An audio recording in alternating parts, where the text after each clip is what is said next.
This episode of CppCast is sponsored by BackTrace, the turnkey debugging platform that helps you spend less time debugging and more time building. Get to the root cause quickly with detailed information at your fingertips. Start your free trial at backtrace.io/CppCast. CppCast is also sponsored by CppCon, the annual week-long face-to-face gathering for the entire C++ community. Get your ticket today.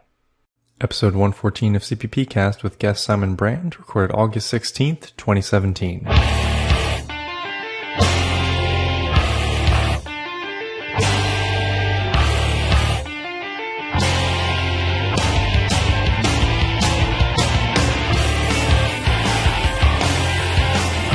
In this episode, we talk about the changes in the latest Visual Studio update. Then we talk to Simon Brand from Codeplay Software. Simon talks to us about building debuggers and keyboards.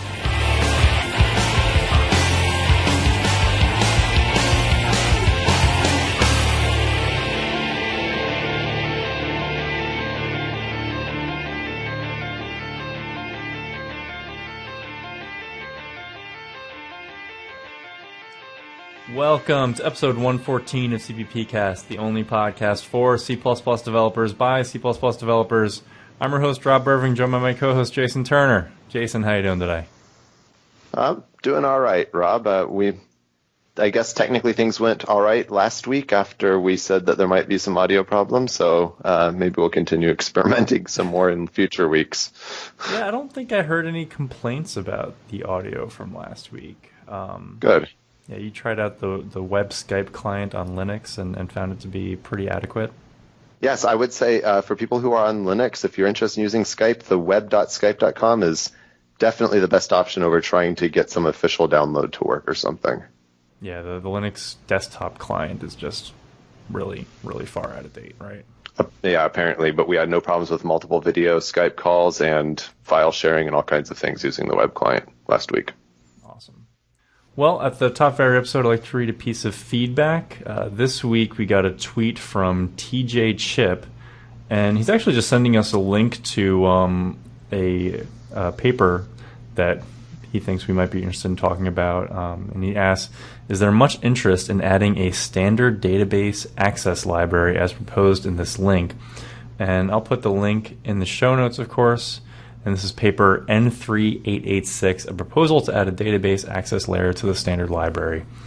And I'm not really sure how I feel about this, Jason. I'm interested in what your thoughts are on it. Obviously, we have standard file system coming in C++ 17, but I'm not really sure if a SQL client built into the C++ standard is something we need. I feel like we have enough libraries for that.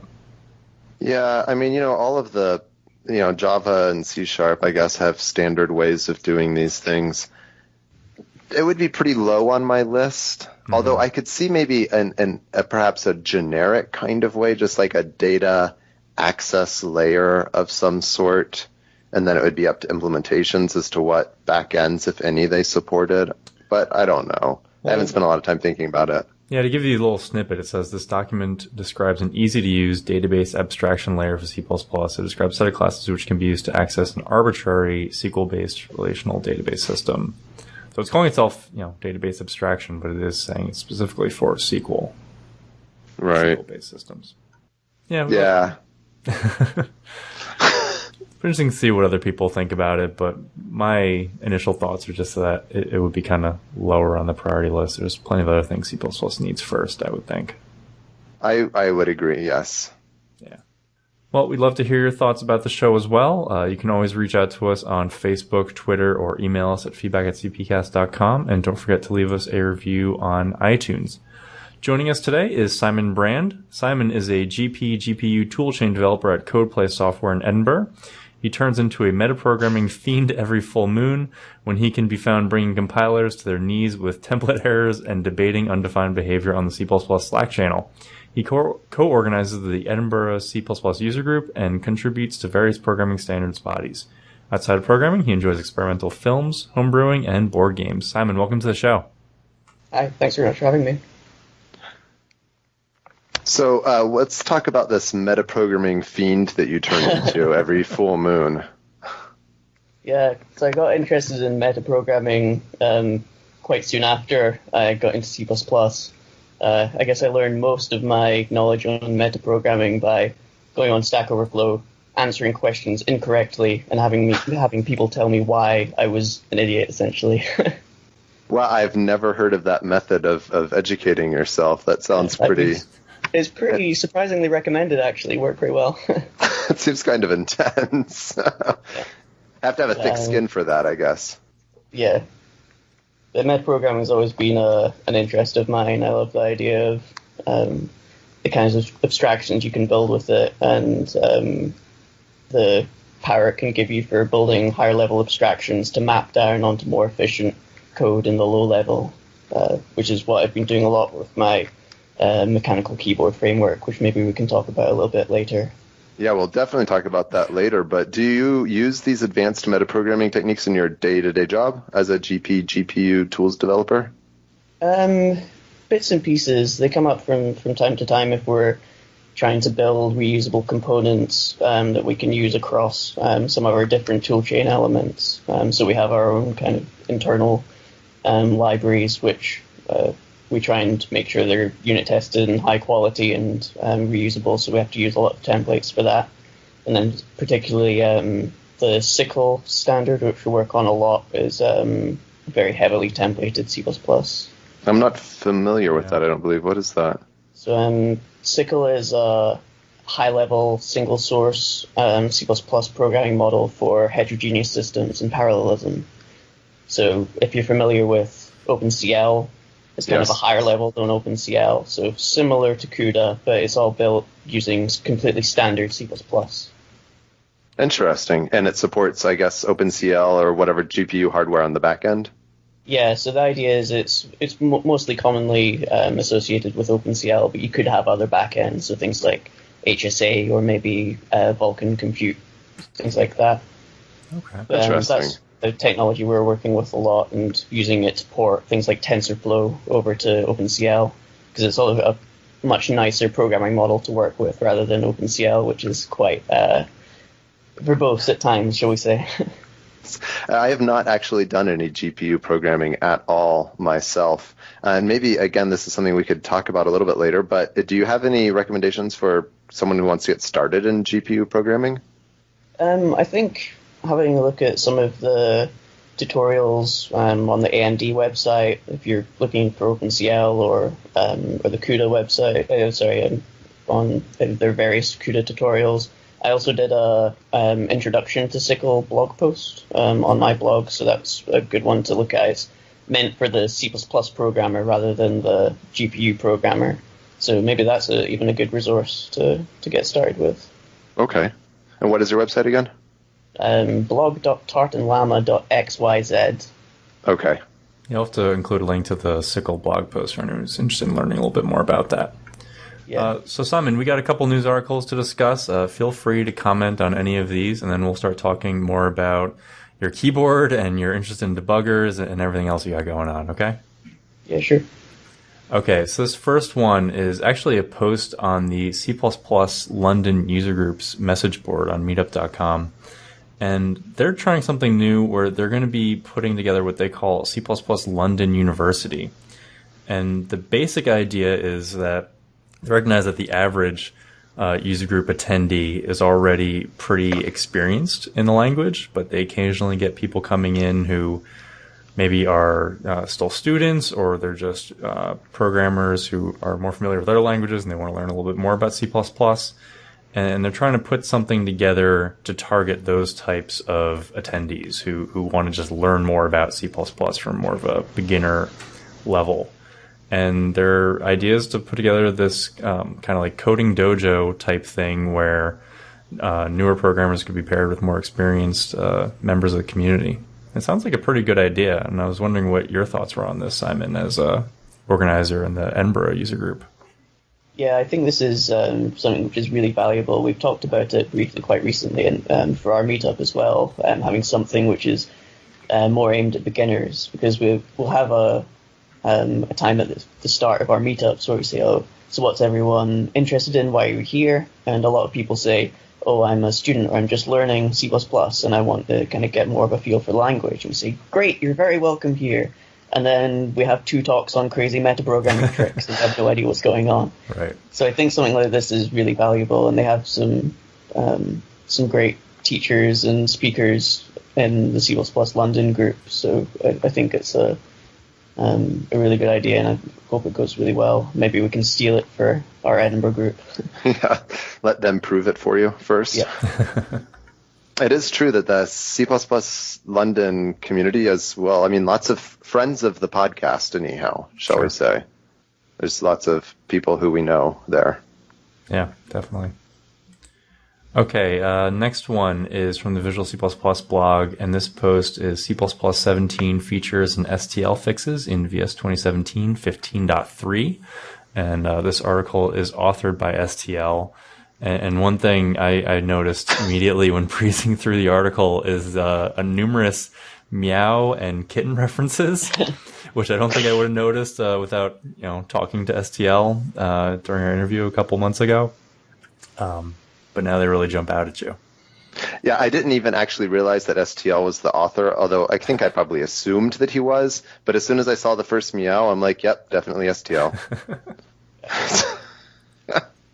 But there is a lot in this. Yeah, apparently this 15.3 release is supposed to be pretty big as far as new C++ features and improvements come.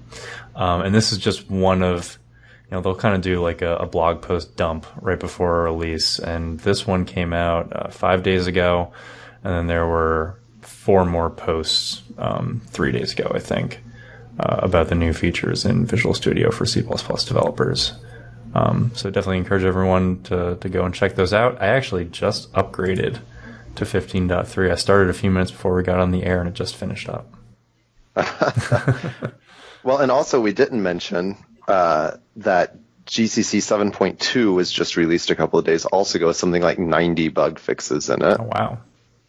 But I do have a couple of questions about this Microsoft update. The first one, and the correctness fixes, fixed missing specialization of auto pointer void. Mm-hmm. That was my favorite one, definitely. Isn't auto pointer officially removed in C++ 17? Yeah, so I guess I don't know if this is a backport for if you're running it in an older standard or something. Yeah, I think I saw something about this in the comments, actually, and they did say that they're fixing it for C++ 14. That still was never a good idea. Versions. Sure.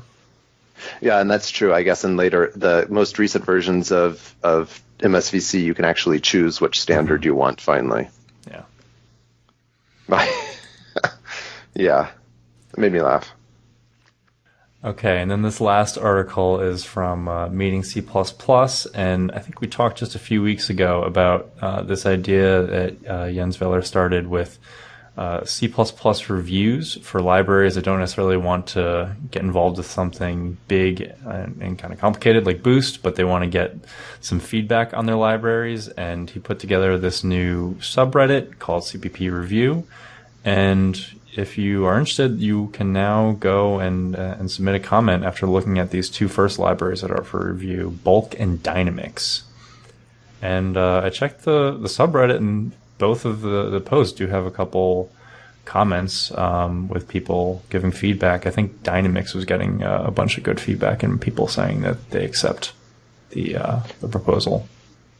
Yeah, one of the things I liked about the review of Dynamics was the reviewer who called out, they made specific comments on CMake usage in there and how to apply best practices to the CMake also, which is, I think people are becoming more aware of the fact that you need to be, using best practices and treating your build tools, seriously.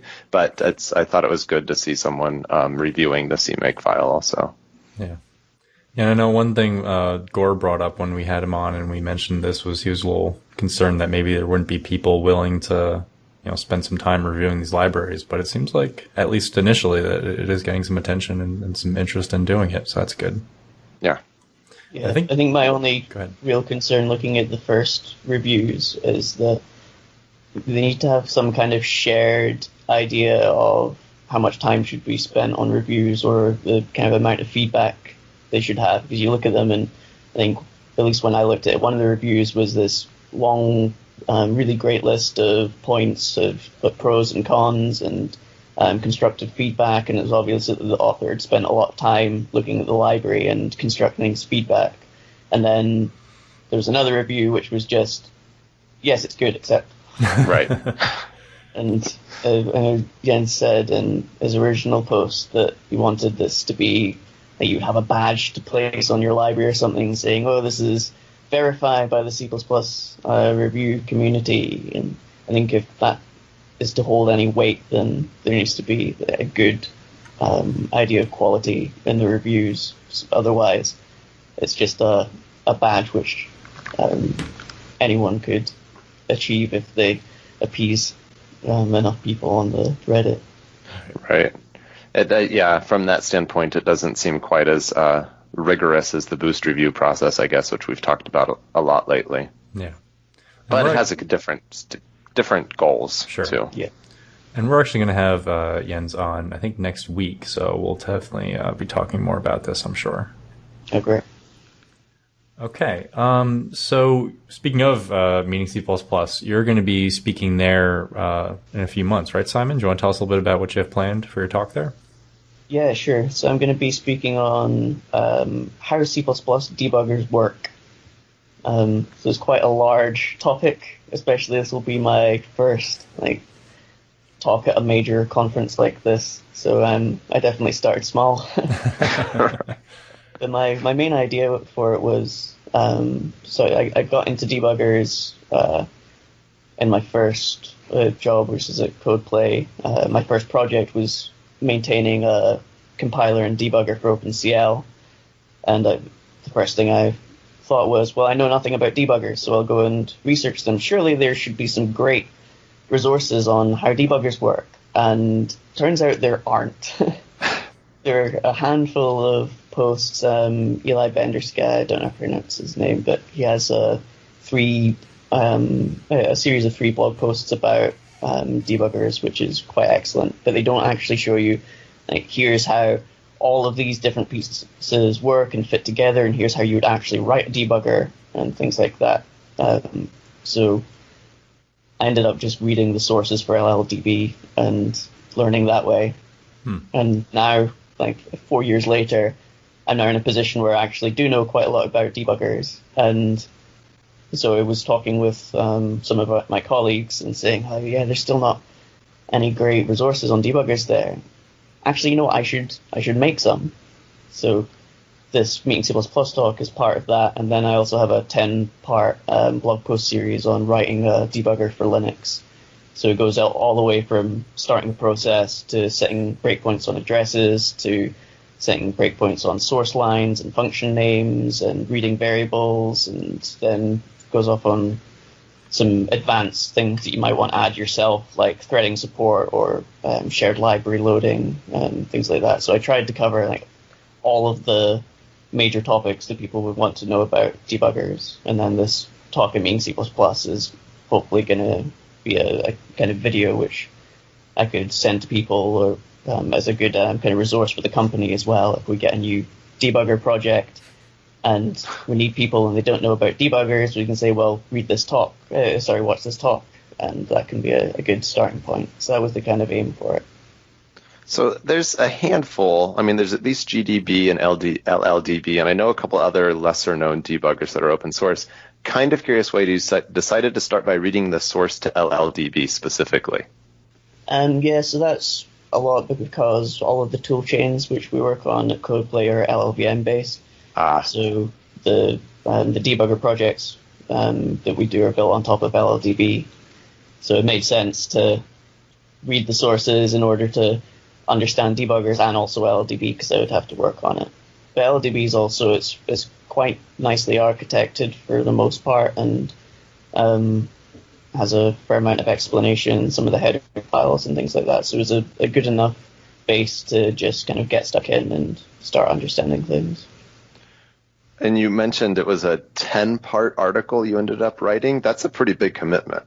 Yeah, it took me about 3 or 4 months. Ended up about 10,000 words or something. So, yeah, it took a while. Did you know it was going to be 10 parts when you started? No, I originally planned it to be 3, and I was like, oh, I want to write about this, and I want to write about that, and I need to go into more details about this, and yeah, so it got out of control a bit. Yeah, when I heard 10 parts, I wondered if this was one of those projects where you wouldn't have started it if you had known how big it was going to end up being. Yeah, that's probably right. What are some of the more interesting things you learned about programming while writing these C++ debuggers? I think the most interesting one was so when I started the blog post series, I knew pretty much all that I wanted to write about beforehand, and I understood all the concepts already. I just had to put them into words. But the one thing which I never understood, could never quite get my head around, was how the debugger traced loading of shared libraries on Linux. Because I had a look at the sources for LLDB and just did not understand it at all. I knew it relied on some arcane communication with the dynamic loader, but I had no idea how it actually worked. So eventually I said, okay, right, if I'm going to write these posts, I need to understand this. So it turns out that the dynamic linker puts a structure into the process's address space, which is updated every time a shared library is added or removed. So it has like a linked list, which is stored in your program's address space. And you can go and parse that to look at all of the shared libraries which are loaded. Then the really interesting thing is, how do you get told when something is loaded or unloaded? So the structure also has an address in it, which points to a function which is called every time a library is loaded or unloaded. So internally to your debugger, you can set a breakpoint on that.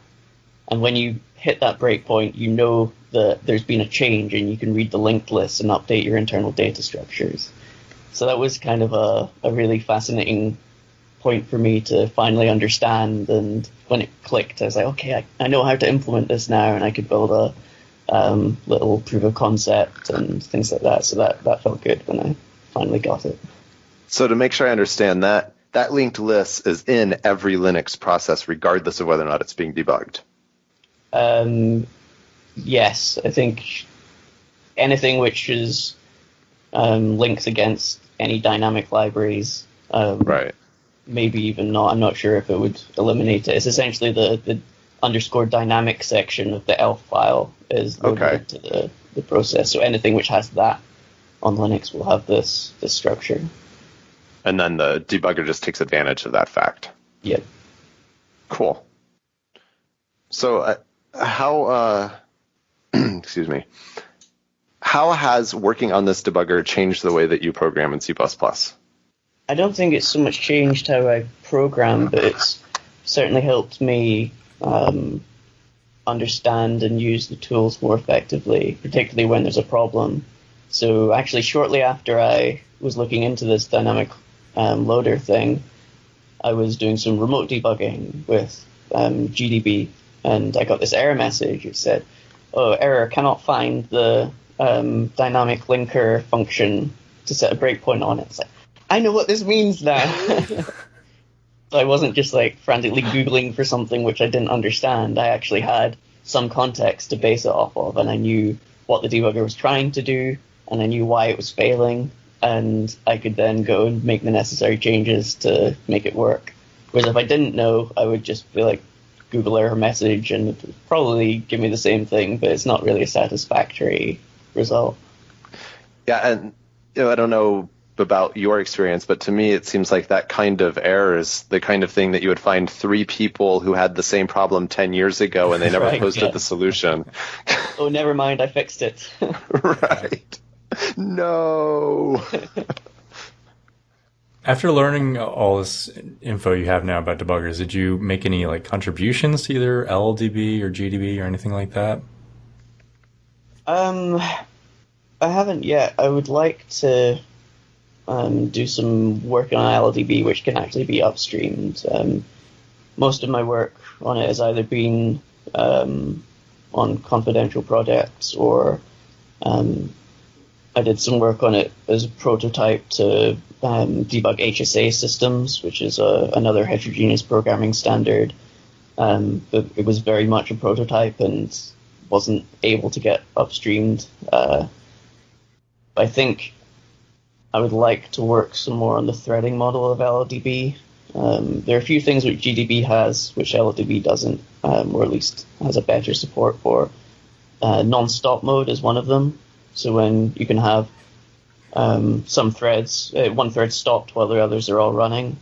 LLDB kind of supports that, but it's mostly just in the kind of remote backend rather than actually reflected in the threading model of LLDB. And then GDB also has a really nice follow forks mode for if you're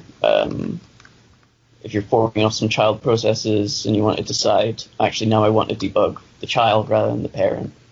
GDB handles that really nicely, so it would be nice to stick these things in LLDB as well. And maybe building on Rob's question in a more general sense, is there anywhere that you see that debuggers could be improved to make debugging C++ experience better? Well, I think a lot of the reversible debuggers, like RR and UndoDB and things like that, they're definitely going a really good way to solve a lot of the problems with more traditional command line debuggers.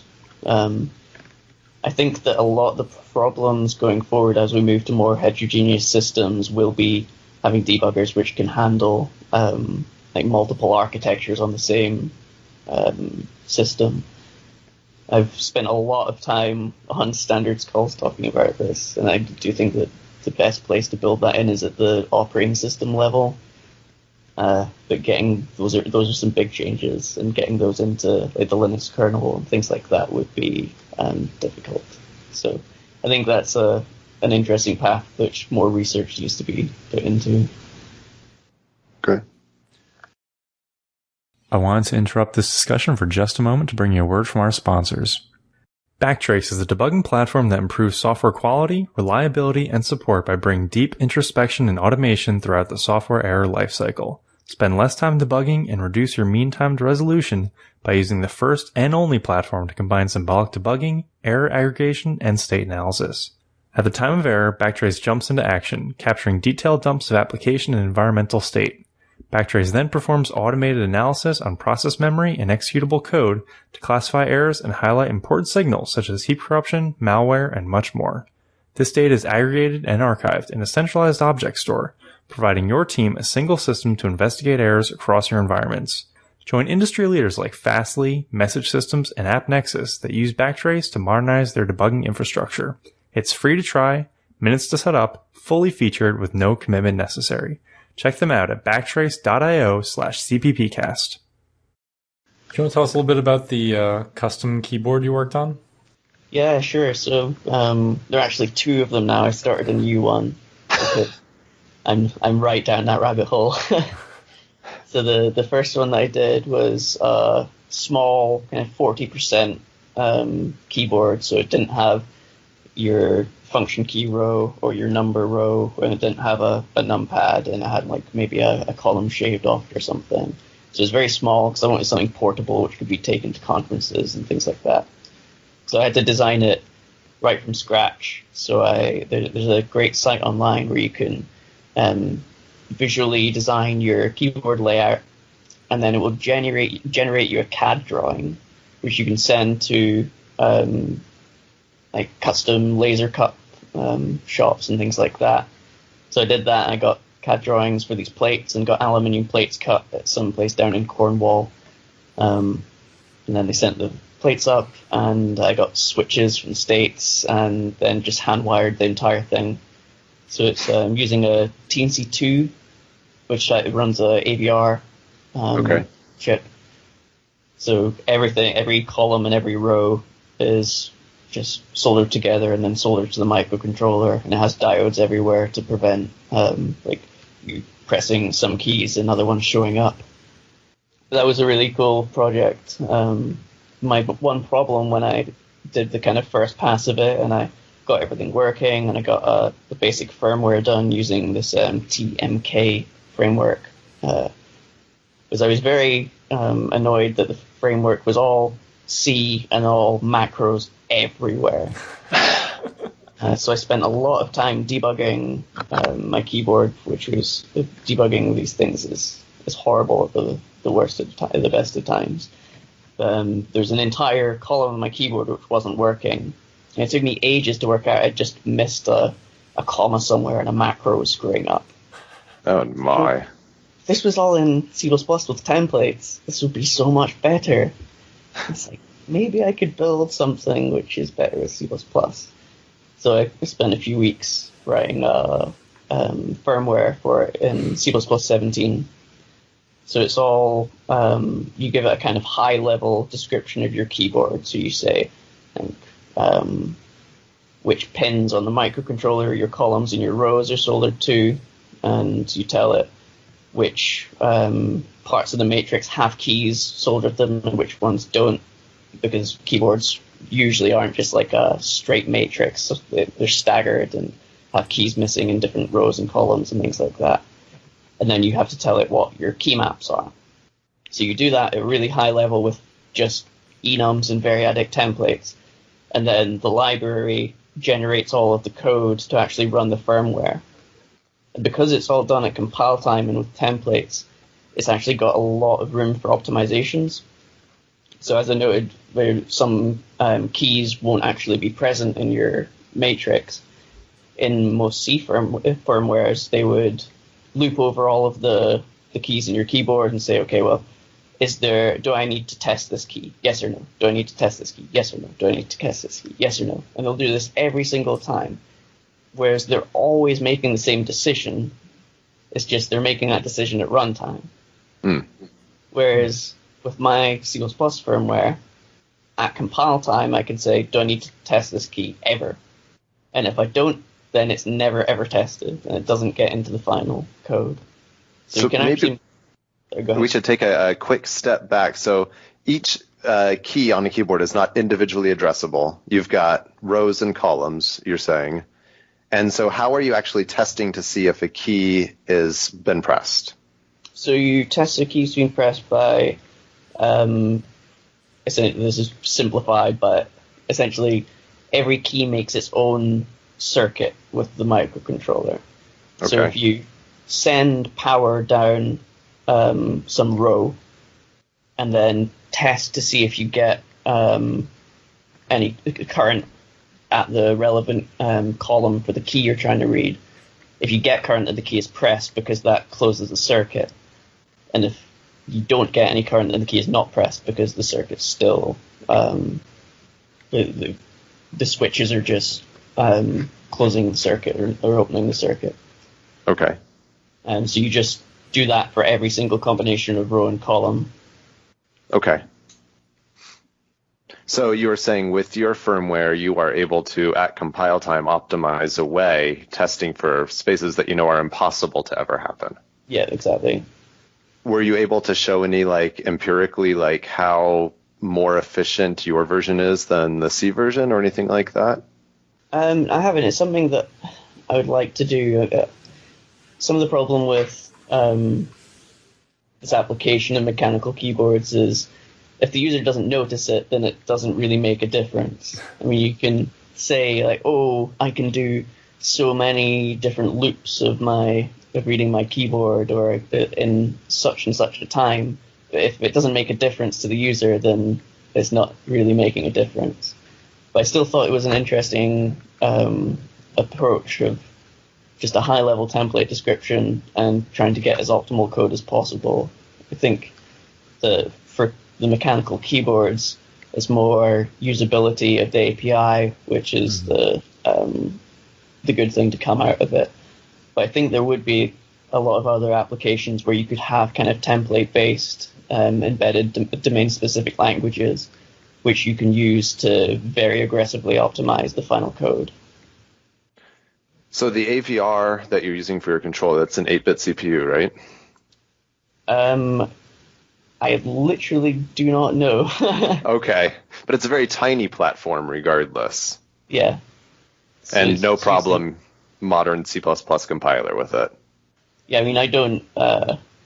I just built GCC from source, and I can't use any with the standard library for C++. But so anything I needed, I just wrote myself, and it was fine. Right. Cool.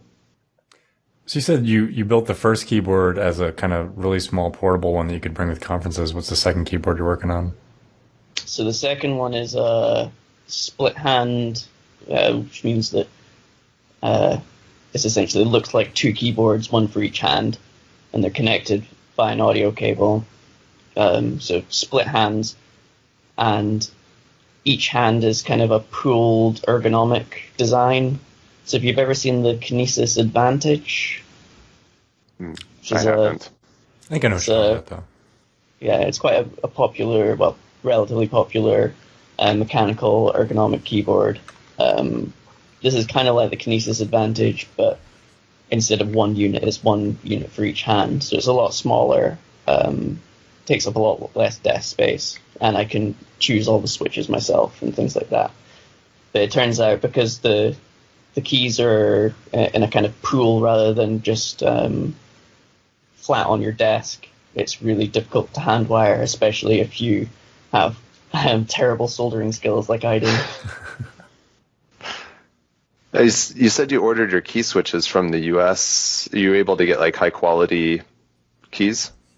Yeah, there's, as I said, deep rabbit hole. There are like whole communities dedicated to these things. So people build custom switches and get exactly what they want and things like that. So it goes deep. But you did not go the route of building custom switches yourself. I did not. I did get some like community designed ones, and they are very, very nice. Interesting. I'm also curious about the interconnect. You said you're using an audio cable between the two halves? Yeah, so it has a microcontroller on one hand and then a input-output expander on the other hand. So it communicates through that. And then the audio cable just so happens that it has enough wires to communicate easily. Okay. Now, maybe this is a silly question, but could you have made the two halves each individually their own separate USB keyboard effectively? You could, and I think some split keyboards do that, but if you want to hold down like a special modifier key and have that change the layout of your keyboard, then it's best to do that with a single microcontroller, because otherwise you'd have to like communicate with the operating system to say, okay, I pressed this special modifier and this should change what the other keyboard is saying. So it's easier to do if it's just one single controller. So generally speaking, if you have multiple keyboards on a computer, they're completely independent from each other. Like if I hit caps lock on one keyboard, it's not going to turn on caps lock on the other keyboard? Or do you know? No, that probably would turn on caps lock because it's the normal modifiers are built into the USB protocol. It's only if you had like special layers on your keyboard that you would need something like I was describing. So if you had to implement the USB side of it yourself, or is that something built into the platform you're using? That's something where I found a very shady looking C implementation. Which I should probably rewrite at some point. But on the operating system side, it's a standard USB HID device or whatever. Yeah, exactly. Okay. That's really cool. Yeah. Do you want to tell us a little bit about the work you do at Codeplay Software? I don't think I've heard too much about that company before. Yeah, sure. So, as I said, we work on heterogeneous platforms. So we're very involved with the Kronos group and specifications for bringing parallelism to as many systems as possible. So, as I said, Ccpp is kind of one of our main targets at the moment because we quite firmly believe that as the industry moves towards having more specialized hardware for more specialized domains, you need to have some high-level programming model in order to get performance portability. So if you have lots of different vendors competing over different parts and you don't want to train your programmers to code this programming model for this component and this one for this one and this one for this one and then integrate all of those programming models together, you need a good high-level model. So that's what we think Sickle can support.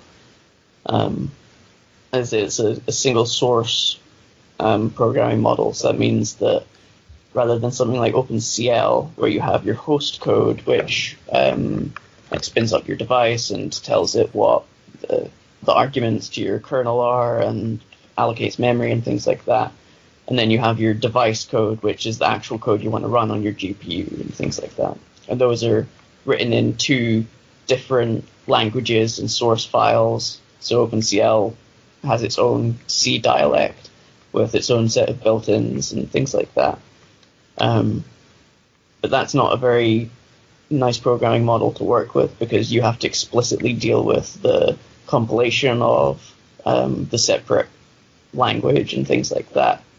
Whereas Sickle allows you to just say, okay, here's a lambda or a function object.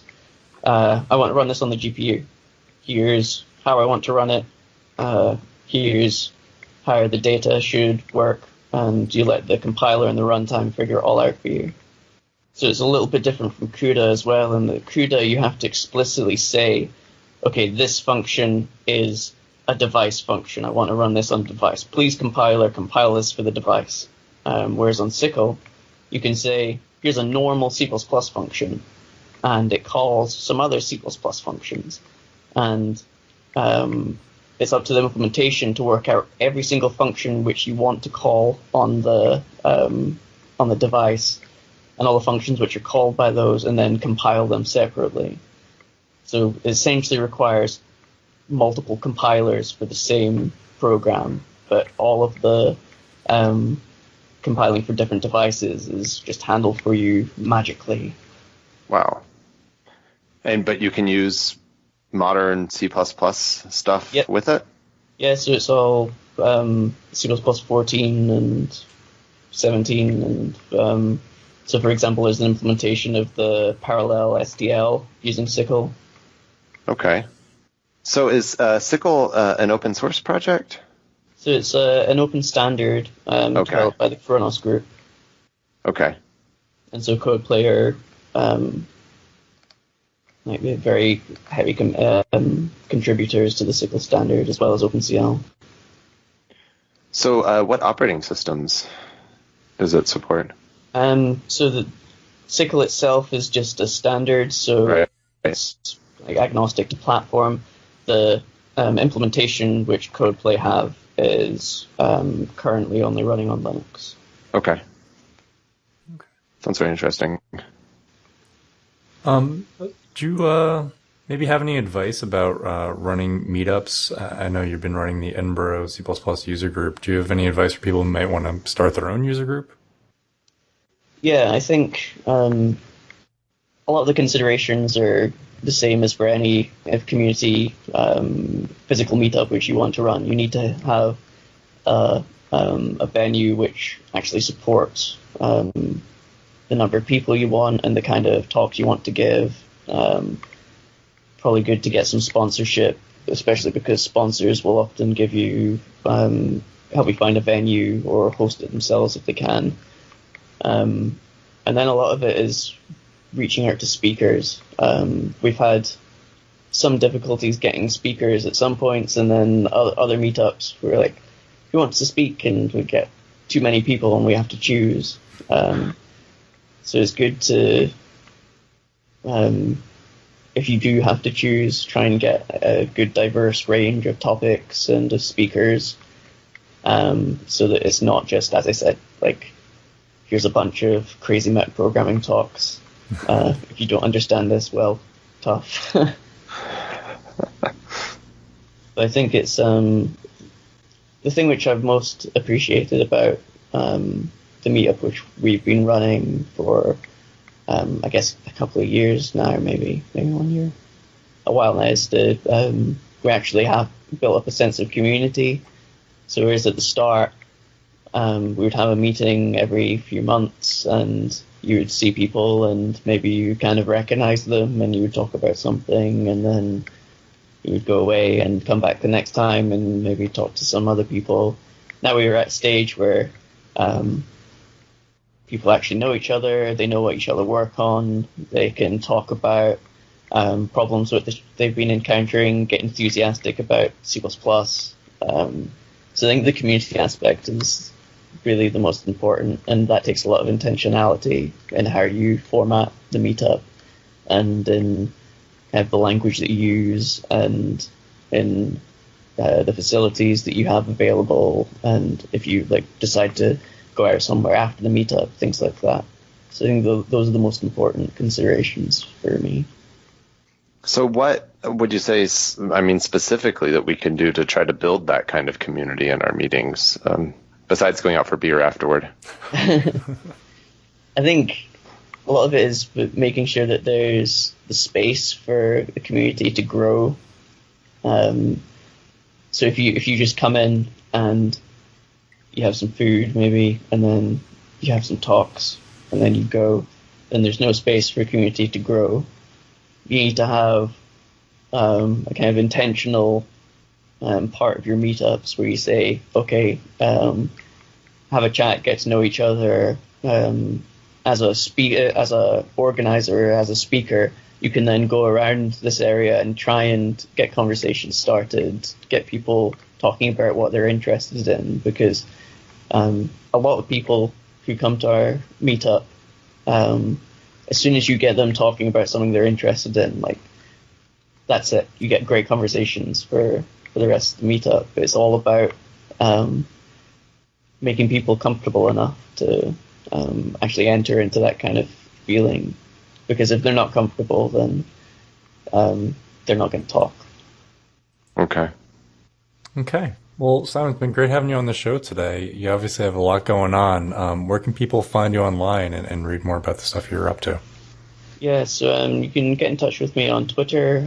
At TartanLlama.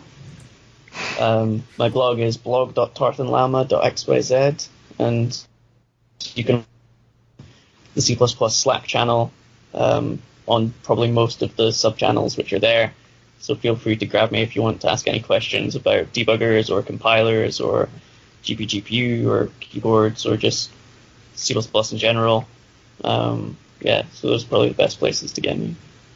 You do seem to kind of always be around on Slack. It makes me wonder what time zone you live in or something. I find it's a good way to, if I'm stuck on a problem at work or something, I can take a break from it and solve some small problem that someone has on Slack or something, and then I can come back and I'm still thinking about programming in C++ and problems, but it gives me a break while still learning things and helping people. Very cool. Yeah, for our listeners who haven't checked out the Slack channels yet, it is a great way to get questions answered and meet other C++ developers. Okay. Thanks again for your time today, Simon. Yeah, thanks very much for having me. Thanks for joining us. Thanks so much for listening in as we chat about C++. I'd love to hear what you think of the podcast. Please let me know if we're discussing the stuff you're interested in. Or if you have a suggestion for a topic, I'd love to hear about that too. You can email all your thoughts to feedback@cppcast.com. I'd also appreciate if you like CppCast on Facebook and follow CppCast on Twitter. You can also follow me at Rob W. Irving and Jason at LeftKiss on Twitter. And of course, you can find all that info and the show notes on the podcast website at CppCast.com. Theme music for this episode is provided by podcastthemes.com. Website at CppCast.com. Theme music for this episode is provided by podcastthemes.com.